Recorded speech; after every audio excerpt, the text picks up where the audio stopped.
everybody, and welcome to this month's vlogcast. This is a really special one, actually. When I was in Glasgow at the forum before Christmas, I heard a talk which was very inspiring, particularly for newly diagnosed patients. And I want to introduce you to Dr. Kathleen McHugh, who is the consultant clinical psychologist on the transplant team at Queen Elizabeth University Hospital in Glasgow. And she did a most amazing talk that I've asked her, and she's very, very kindly agreed to share with us again, in the hope that it will help a lot of not only newly diagnosed patients or patients expecting to go out to have a bone marrow transplant, but also for family members, because sometimes I never underestimate the impact on families when a loved one is diagnosed with an MPN. Welcome, Kathleen, and thank you so much for agreeing to do this. I'm really looking forward to seeing your talk again.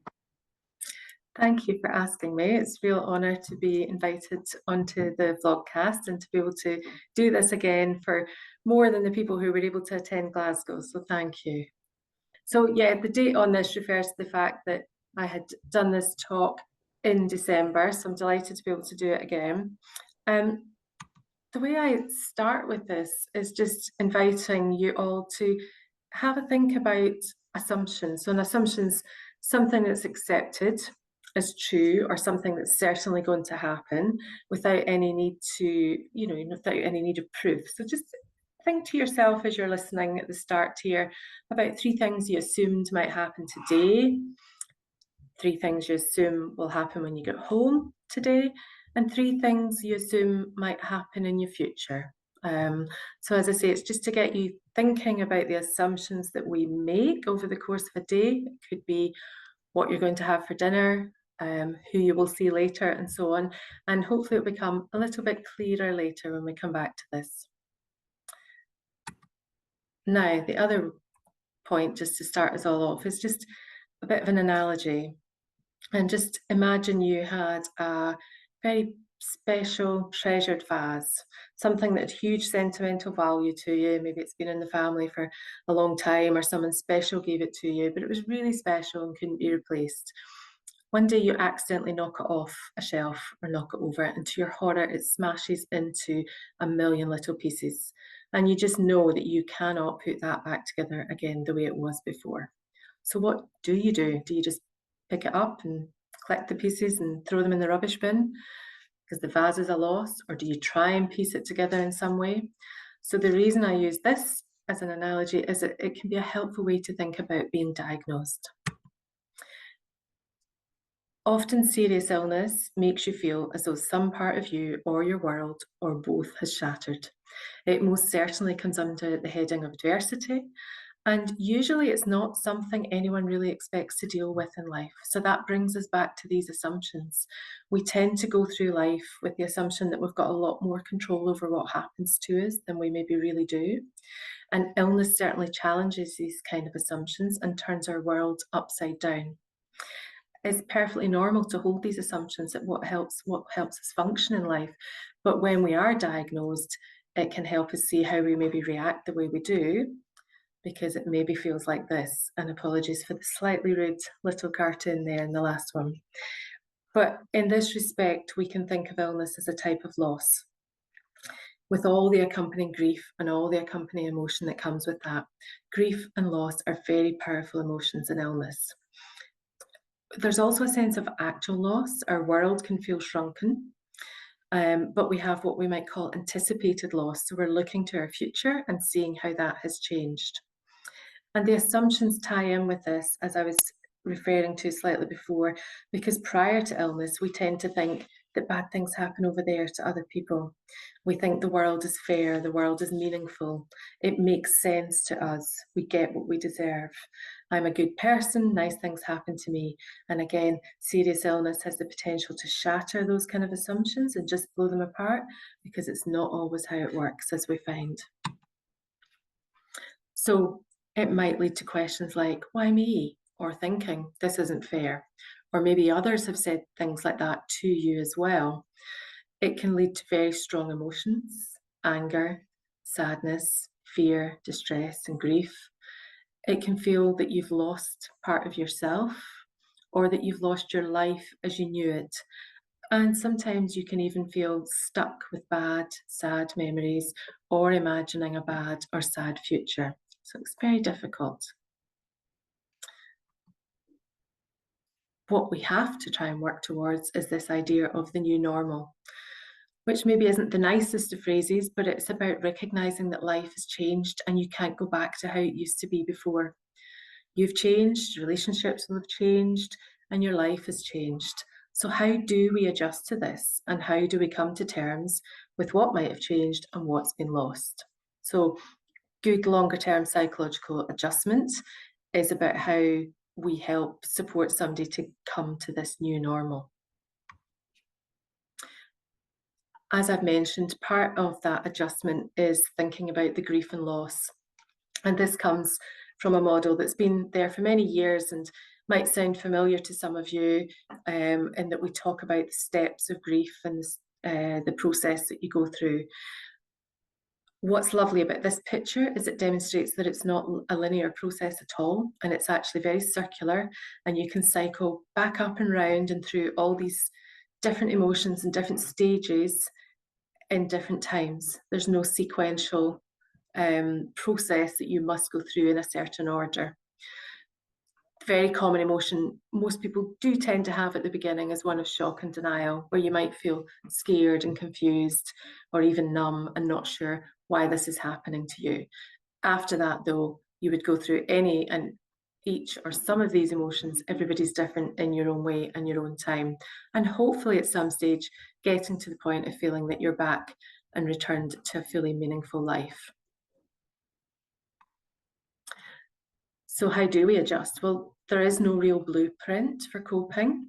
Everyone copes in their own way. It very much depends on personality, the experiences, both before you were diagnosed with an illness and during, and the supports around you as well. It will probably involve some kind of emotional processing, however, that's certainly most common. And what really helps with that emotional processing is trying to let go of that idea of your past self and allow yourself to find a safe space for grief and processing loss. We can hold on quite tightly to an idea of ourselves and how life used to be before this I was, before this life was. And actually what we tend to find from a psychological and emotional perspective is that that is not so helpful. Having that rigidity really emphasizes the sense of loss that you might feel, and if you're stuck on those kind of thoughts, it's just not very helpful. So it's about trying to help yourself recognize that we aren't fixed, in the same way that however you're watching this talk today on a laptop or a phone, there will be many updates and variations on the phone you've had from the very first Apple iPhone, for example, that was developed. We update and we change too, and that's a very useful way to think about it. And in time, that helps us learn to manage the fear of progression, to manage any anxiety or mood symptoms, and also to learn to manage fatigue and pain management. So thinking about some of the common symptoms that people do experience as they're going through adjustment. This slide is just to help you think about what you're looking out for if you're noticing low mood, and low mood that may be problematic, that may be stopping you from moving forward in a way that you'd like to. So your thoughts would likely be quite negative and maybe focused on thinking about yourself, your world, your future. There may even be a preoccupation with thinking about death and dying. There might be feelings that accompany that, such as just a sense of sadness or maybe a disinterest, not being able to enjoy life and hobbies as you used to, a sense of emptiness, irritableness, guilt, worthlessness, worried or angry. And you may have all of these or some of these. And there's often physical symptoms that go along with that, including tearfulness, a real sense of fatigue, which might be, it's often hard in physical illness to know the crossover between physical symptoms and what's related to mood, but fatigue is definitely there and one to watch for. And likewise, there may be changes in appetite or weight, and it may impact in concentration and sleep. And so behaviourally, what that means is you are probably withdrawing and doing less, not looking after yourself so well. And you may even be turning to things like alcohol because it feels like that helps you cope, or other substances, but maybe these aren't helping you cope quite so well. Moving on to anxiety, so slightly different presentation here. Thoughts are obviously very worry focused, and there's often what's common is fears of the future, and that sense of these thoughts being intrusive and taking over, so that you've got a constant sense of threat, maybe feeling frightened, feeling worried, feeling panicky, and just less confidence in yourself and your place in the world, because these excessive worrying thoughts, often future focused about things that are going to go wrong, are quite scary and dominating. So the physical symptoms that go with that are or can be a sense of restlessness. There may be heart palpitations even, nausea, maybe panic attacks, again, poor concentration, dizziness or aches and pains. And behaviourally, it's very hard to make decisions when you're like this. It's very hard to decide how and where you want to do something. You might find yourself therefore avoiding certain situations or people, and you might be preoccupied with illness. So a common behaviour that would go with this is checking online and looking for symptoms and reading obsessively about it. Now, anxiety is a funny one. It's very, very common in all sorts of illnesses, but it can actually be quite helpful for us in many ways. So I've got a couple of slides here just thinking about how anxiety can actually be useful for us. So anxiety comes from our autonomic nervous system, and when we're anxious, it's our sympathetic nervous system that has been triggered. We're in fight or flight. So what that means is when we see threat, which back in the day might have been some kind of scary creature chasing us through a woodland or a jungle, then most appropriately, our body turns on fight or flight and we get ready for action. So we have increased heart rate, we have increased blood pressure, we have cortisol and adrenaline, and all these things that are really helpful to allow us to run away as fast as we can or stand and hold our ground and fight. Okay. Less helpful though, because when that's on, we don't have our parasympathetic system on, which is the part of the nervous system that counters the stress response and leads to restoration and rest. And most importantly, is what we need to be able to feel balanced. We need to be able to move between both these states appropriately. Okay, so anxiety is a natural biological response. It takes us to fight, flight, freeze, or fawn, tongue twister. And our mind has evolved to see threat, which is very, very adaptive in the right situation. It's our default. But sometimes what happens when we have an illness is that we become reactive and we're seeing threat in every situation. So we're not actually able to stop and think and consider our position. Okay. So thinking about stress in a bit more detail, we can split it into what we might call acute stress and chronic stress. So acute stress is response to an event. So that would be an interview or an exam. It might be a diagnosis of illness as well. We have a release of adrenaline, which, as I've noted, can be an adaptive response to threat, and there are evolutionary advantages to that. It can be helpful to a degree. It helps us achieve goals. It might help motivate us. But importantly, in the real world, if we look at animals and so on, for example, this comes from an interesting book by Robert Zielinski, Why Zebras Don't Get Ulcers, because if you watch a zebra, he will be eating the grass quite happily, mulling about. A lion or some other predator comes, the zebra gets chased, it has the stress response, it runs away very, very fast. As soon as that threat is gone, the zebra forgets about it and settles back down to enjoying the grass or whatever else zebras do when they're chilling out. We, on the other hand, have, because we have very clever brains, we tend to focus back over the threat. So we review what happened there, we think about how we might avoid this in the future, and we play it over and over again in our minds in an unhelpful way, and that in turn is what can lead on to more chronic stress. Okay, so again, we all face chronic stress in life. It can be simply down to the pace and complexity of life we're always on. It might be lots and lots of small, multiple stressors. Some of them may be big things, such as being diagnosed, some of them may be micro stressors, but there's a cumulative effect of these building up on us. And sometimes, as I say, it could be the bigger things in life that are difficult. There might be not just your own illness, but parental ill health, difficulties with children, problems in work, multiple things happening that just lead to this build up where you've got an ongoing mix of adrenaline and cortisol, feeling like it's having a negative impact on your health because there's too much anxiety, there's too much stress. So understanding what type of stress you're facing is really helpful when you're trying to understand how you're responding in certain situations. Is it an acute situation? Is it tipping over into chronic? Am I staying in that threat, in that high sense of threat where I'm not able to calm myself down again? And this is a really useful model to be able to think about how you're reacting. I hope I have some points at the top of the screen here, but I'm hoping you can see that well. But it's a very simple, what we call cognitive behaviour therapy model, where we're looking at how we think plays into how we feel, how our body reacts, and what we do. And there's lots of arrows between all these bits because it's not, again, it's not a linear relationship. It's not one thing affecting the others, but each of these areas impacts on the other. And sometimes just being able to stop and break down what's happening to us into these categories can help us think about maybe what we need to focus on to try and change how we're feeling or how we're reacting. So if we have a think about that, changing your body's reactions is often the first and easiest place to start. That's because there's very definite strategies that you can employ to help you reduce your physiological stress levels. So meditation, mindfulness, relaxation, counter that adrenaline-based fight-flight response and calm the body.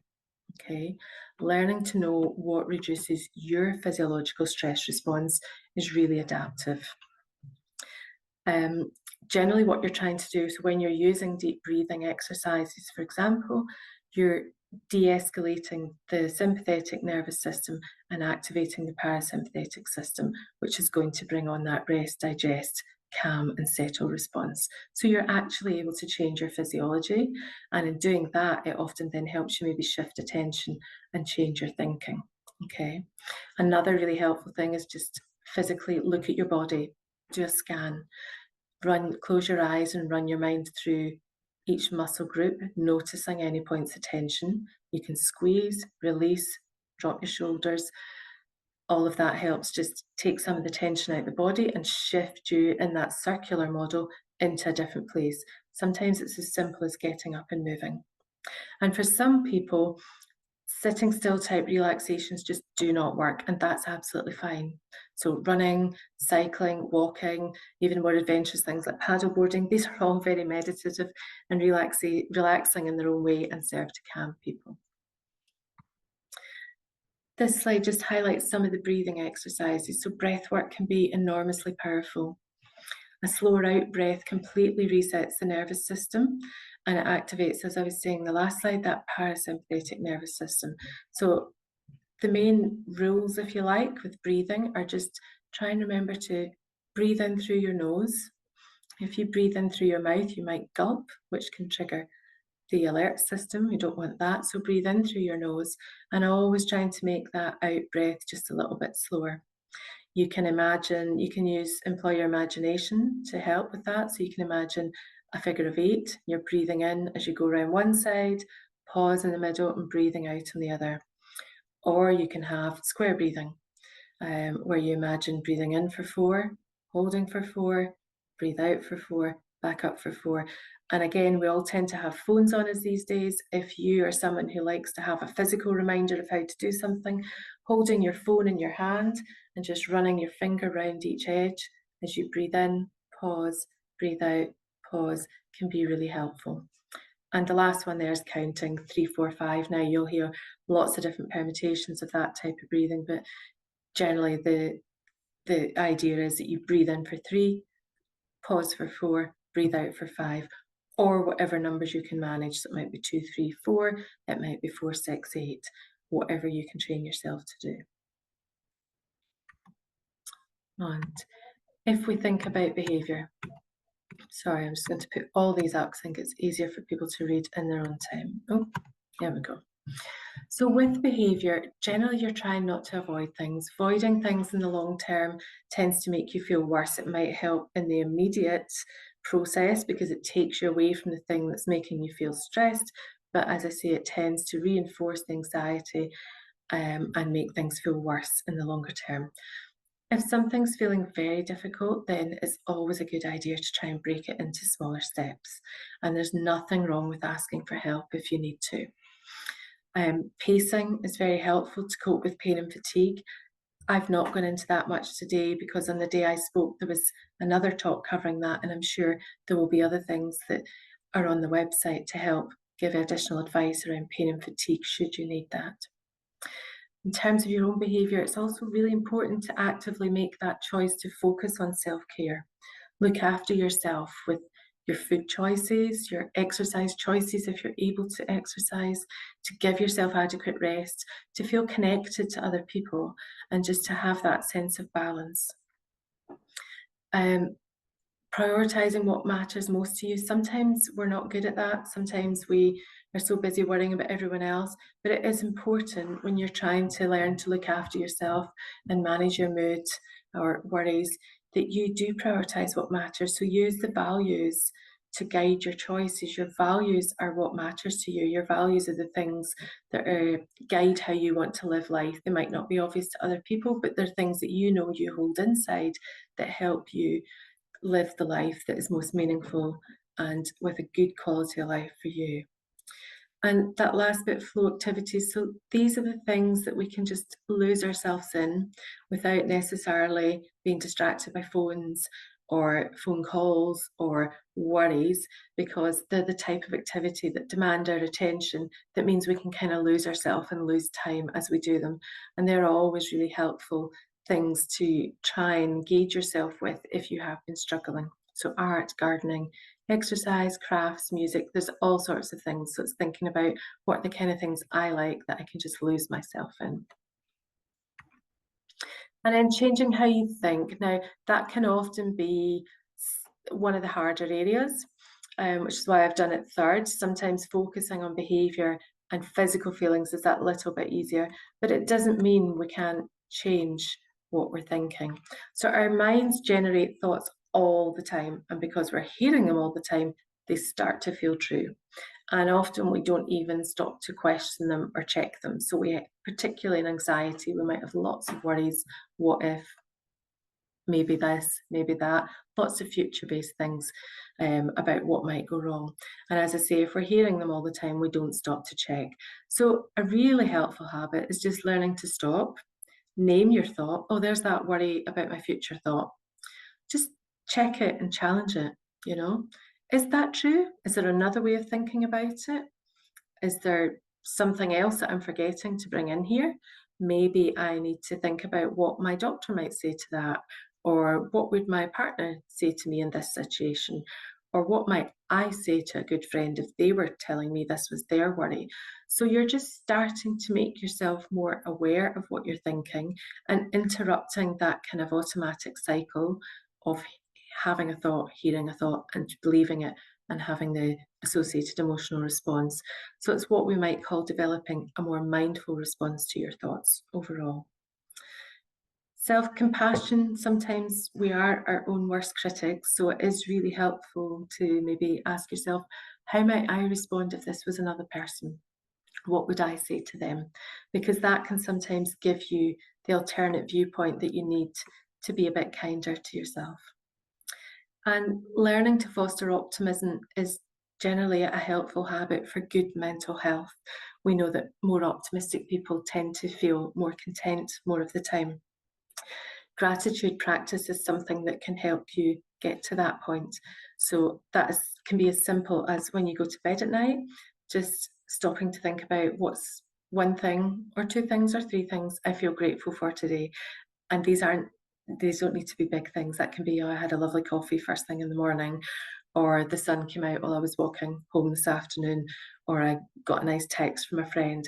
But it's just teaching your brain to switch away from the threat mode and noticing everything that's maybe going wrong or could go wrong, and tune into things that make you feel happy or that you have gratitude for. Oh, this one's not come up properly. Sorry about that. I'm not sure what's happening there. So again, thinking about, I can't change that, sorry. Yeah, thinking when you're looking at changing how you think, I mentioned values briefly earlier. So values are just about what's important to you, and they help you set your goals. So if you think about that in terms of travel, values might be the direction of travel, so what might be on the compass in terms of where you're going, but the goals are what you pass along the way.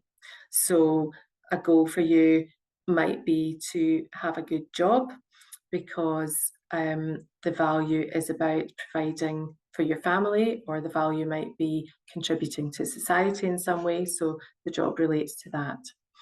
And thinking about the choices that move you towards your values can be enormously helpful in feeling that you're living a life that's more content and in line with how you want it to be.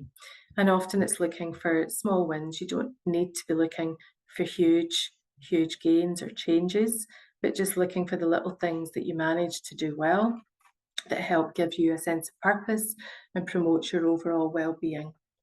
And alongside that comes working towards trying to accept the changes that maybe are out with your control, and the things that you're not able to focus on in the way you'd like to, but being able to accept that life has played a hand to you that you're going to have to try and adapt to in some way. A really key factor in building resiliency is being able to foster that acceptance and take ourselves out of threat mode. Okay, and this I like just because it really sums up what acceptance is. So you could look outside and go, it's raining, I don't like the rain, I wish it wasn't raining, my day would be better if it wasn't raining, my day's ruined, every day's like this, it's always like this, why does it always rain when all I want is it for it to be sunny? Or you could look out and say, yep, it's raining, just the way it is. So it's about choosing where you focus your attention and choosing how you respond to a situation. That helps foster hope, which means we're less likely to live in fear and we're more likely to be content. A couple other thoughts just about changing feelings. Oh, sorry. So medication can help, but often it's not enough in itself. In certain situations, medication and therapy or counselling together are the most useful or gain the best outcomes. And there is a place for medication, but often you do maybe need to give yourself space to talk through what you're thinking, how you're approaching things, how you're feeling about it, and how you're reacting to it. It's also really important just to allow space for your emotions, as I was saying earlier, and learn to express, noticing them, naming them, and accepting them. And alongside that is not avoiding negative emotions. So it's not about being happy all the time, but it's about allowing space for the negative as well. Ask for help if you need it. Talking does help because it allows you to hear what's in your mind and what you've been living with out loud, which in turn allows you to process it, but maybe to have an alternate viewpoint as well. Keeping up with social supports is really important. So trying to see, it doesn't need to be lots and lots of people, but just one or two really good supports goes a long way to helping protect our mental health. And learn to foster optimism, as I was saying. I put this up because I think it is a really nice reminder that happiness isn't a destination. What we're looking for is contentment. We're looking for pockets and moments of gratitude, moments of life being good, moments of it couldn't be better. That's what helps us feel that life is worth living. So make space for the things you value in life and prioritise self-care and look for these little pockets when life is good. So going back to our vase, just to finish, it isn't about rebuilding that vase exactly as it was. That's not going to be possible. You can't do that. If you're trying to rebuild life as it was, that's going to be too difficult. But it's actually, Press 2, yeah. It's about developing a new set of beliefs and views about ourselves and our world. It's about letting go that we can't be exactly the same person you were before illness. It's okay to grieve if need be for anything you consider lost. It's good to know how to access help, advice, or support and who to ask. And this idea of, bouncing back, making the vase exactly as it was is difficult. You can rebuild it into something completely different. So experiences that challenge us do offer the chance to learn more about ourselves, and sometimes shifting our focus and building something new opens up a whole new set of possibilities and things that we hadn't even considered before. And to finish, this is a really nice concept that I came across a number of years ago. It's a Japanese practice of repairing broken pottery with gold or silver in order to make it more beautiful than it was before for having been broken. So it's definitely a practice that's about taking on board the cracks and the flaws and rebuilding something that's more beautiful and more enduring from that. Thank you, Nona. Kathleen, that was just amazing again. Thank And I've just got one or two questions to Yes. ask, if that's okay. I mean, for me, every slide had a nugget of information that somebody could take something from each slide. And the biggest problem I think there is generally is accessing the help. Yes. In your hospital, and you can only answer for your hospital because we're well aware that the NHS is different in all parts of the United Kingdom. But how do patients diagnosed with MPNs who do need some help internalizing and living with the new problems that they have to overcome, how do they go about accessing it? So you're right. It's so tricky to answer that generally, isn't it? Because it's different in every hospital. So we have a psycho-oncology service for the west of Scotland, which is based in a different hospital from me. We have the transplant service, which is based here, and we're national, so we see anyone that comes for some kind of stem cell transplant. Because I'm a national service, I've got a bit of insight into other local services. There's usually always something somewhere. Now, that's notwithstanding that there's potentially long waiting lists, but I know there's lots of fantastic charities out there, and sometimes it's just about trying to speak to your nurse specialist or somebody within the team who might help you work out what's around locally if you don't know where to start. And so not just charities such as yourself, I suppose I'm thinking that there might be other more local based charities that offer support too. Often they're for people affected by cancer, but I think MPNs, they are a form of blood cancer. And while there may be a very different type of illness pathway from someone who has an acute diagnosis of a breast cancer or something, for example, that doesn't mean these charities can't offer support and counselling. There's some excellent nurse specialists out there who are, very experienced and very well trained in counselling and supportive listening as well.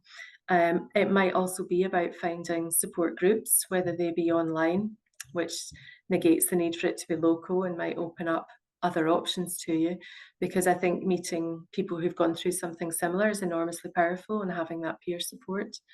And as I say, you may be lucky and as a psycho-oncology service, in which case you can ask for referral to them. And again, you'll need to forgive me, my knowledge down south is not great, but I think what was IAPT and is now renamed something else, I think is open to a lot of people with health conditions for anxieties and distress. So I think that's another option that people would have as well. And it's really, isn't it, about exploring and for families too. I mean, yes. Certainly at Guy's and St Thomas's, and I know other hospitals where there are clinical nurse specialists, there are patient support groups, and of course there are, as you came to in Glasgow, are forums where you meet someone else for the first time who's in the same boat as you are, which is often the very first time that people come across that. And I think we certainly find with the buddy system that we operate, they're not counsellors, or they are people who have been diagnosed and have had a diagnosis for over 2 years. and they just give that reassuring Yeah. voice. Oh, A voice definitely. of calm, you know, in the middle of a diagnosis, you can't take it away. It's like, as you say, your life is changed, and it's but Yeah. there's so much hope out there. There is Yes. so much hope out Yeah, there. definitely. You can rebuild, absolutely. You can go and have a really busy, fulfilling, successful, meaningful life. It won't be what it was before diagnosis because something is irrevocably changed. And that's the bit that when I'm talking about you need to let go and accept. It's you're not aiming. We often look back with rose-tinted glasses when I know. actually, even without any type of illness in life, you are constantly changing and updating and remodeling, and whether you're aware of it consciously or not, it's just that illness pushes us into that a bit more quickly sometimes than we ever anticipated. And I think where possible in an early diagnosis, and I'm not talking about somebody who is in chronic phase of myelofibrosis or Yeah, facing stem cell transplant, I actually think to not let the MPN take over you, but to be part of you is yes, also a great help mentally, actually. You know, it's not who defines you. yeah, no, absolutely. It's a part of you, but it's not all of you. And there's Exactly. times that sometimes it can feel as though it is all of you, but hopefully that's maybe transient. And actually, as you start to rebuild life and rebuild yourself, you remember that there's lots of other parts of you and your life that's important to be in touch with and stay involved with, so that you have that kind of complete picture and complete sense of self, and not illness dominating, not the MPN dominating. I think there's so much hope out there. Mm-hmm. You know, with services that your hospital offer, and as I say, clinical nurse specialist led groups, there's a lot of help, Yeah, reassurance out there for people to access. It's just having the confidence, I think, for a lot of patients to have that voice to yeah, actually empower yourself to actually ask for the help that's there. yeah, yeah. And sometimes I think people feel they should be coping, or what's wrong Yes. with me? I'm 6 months in, I'm 3 years in, or however long it might be. Why am I not coping? That's because everybody copes and processes differently. And some people have more distress earlier, for some people it comes later. It depends on the course of your illness as well, and how that progresses. So there's Exactly. nothing wrong with needing to ask for help at any time. And I think that's a really key message for people to hold on to, that we all struggle at times, and there's nothing wrong with asking for help. Kathleen, I cannot thank you enough, because I know that this will give a lot of people, every slide tells you something that you perhaps didn't know when you first started watching. And as I said before, I hope it'll be a great help to a huge number of patients. I But hope so. it's been a joy to see you again, and Thank you. hopefully when we're next in Scotland, we'll see you. Yes, that would be great.